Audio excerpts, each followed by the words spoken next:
যেমন তেজ তেমন তার গর্জন।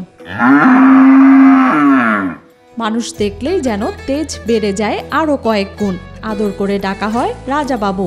আমার এই গরুর নাম রাখছি রাজা বাবু। আমরা পরিবারের 6 ভাই বোন, এটাও একটা পরিবারের মতো হয়ে গেছে। মুখের গড়ন আর শরীরের ভারে দুলছে রাজা বাবু। আসন্ন কোরবানি ঈদে হাট কাঁপাতে প্রস্তুত এই গরু। প্রায় 5.5 বছর ধরে নিজের সন্তানের মতো আদর যত্ন করে লালন পালন করেছেন রাজা বাবুকে। গত বছর কোরবানির ঈদে রাজাবাবুর দাম হাঁকানো হয় 30 লাখ টাকা। সে সময় ন্যায্য মূল্য না পাওয়ায় বিক্রি করেননি মালিক মফেল ভুইয়া। গরুটা যদি ন্যায্য মূল্য বিক্রি করি তাহলে আমাদের লস হবে, কারণ দৈনিক 12 থেকে 1300 টাকা খরচ হইতেছে। প্রায় 5 বছর যাবত এটা লালন পালন করতেছে। 5 বছর ধরে ছেলের সন্তানের লালন পালন করতে আসি, এটাকে খুব আদর যত্ন সহিত পালতে আসি। গতবার দাম ছিল 30 লক্ষ টাকা, এবছর দাম বেশি চাইব না। এবার আরো যত্ন করে বড় করেছেন রাজাবাবুকে। দাম নিয়ে কষাকষির চেয়ে যারা আদর ও যত্ন সহকারে রাজাবাবুকে কিনবেন তাদের জন্য বিশেষ ছাড় দেওয়া হবে বলে জানান রাজাবাবুর মালিক। এটাকে খুব আদর যত্ন সহিত পালতে আসি।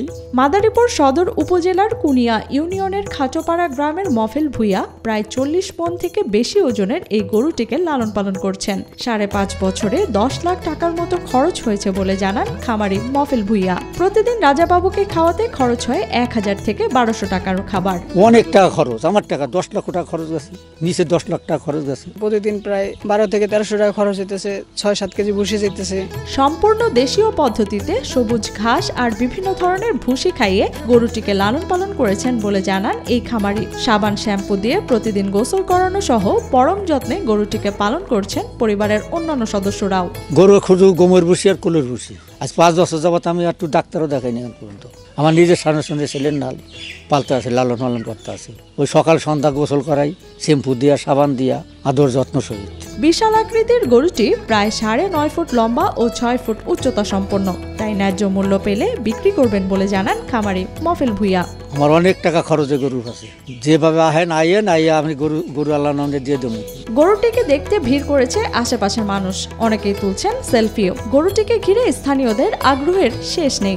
মাদারীপুর জেলায় বললে ভুল হইবে, এটা হলো আরো 2-4 জেলার ভিতরে সবচেয়ে বড় গরু। এই গরু নানান জেলা থেকে লোক আসে, আরো অনেকেই ভিডিও করে নিয়ে যায়। বিশাল আকৃতির এত বড় গরু অনেকেই জীবনেও দেখেনি। তাই প্রতিদিন শত শত মানুষ রাজাবাবুকে দেখতে ভিড় করে মফেল ভুইয়ার বাড়িতে।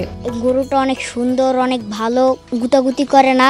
আমরা প্রতিদিন আসি, অনেক দূরের তো অনেক মানুষ আসে এই জায়গায়, খাওয়া দাওয়া দিয়ে বড় করেছে, তাই আমরা প্রতিদিন দেখতে আসি। তবে এবার রাজাবাবুকে বিক্রি করে ন্যায্য দাম পাবেন খামারি, এমনটাই প্রত্যাশা এলাকাবাসীর।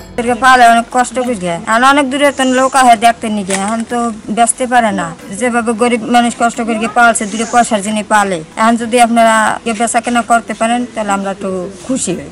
তো গত বছর এই গরুটা গাবতলী হাটে নিয়েছিলাম, তার আগের বছর নিয়েছিলাম আলহামদুলিল্লাহ খাল, সেখানে বিক্রি হয় না। তো এই বছর আমরা আমাদের এই গরুটা যেভাবে হোক যে কোনো মূল্য আমরা এটা বিক্রি করতে চাই, কারণ আমার আব্বা এখন বৃদ্ধ হয়ে গেছে, এটা পালার এখন ক্ষমতা নাই।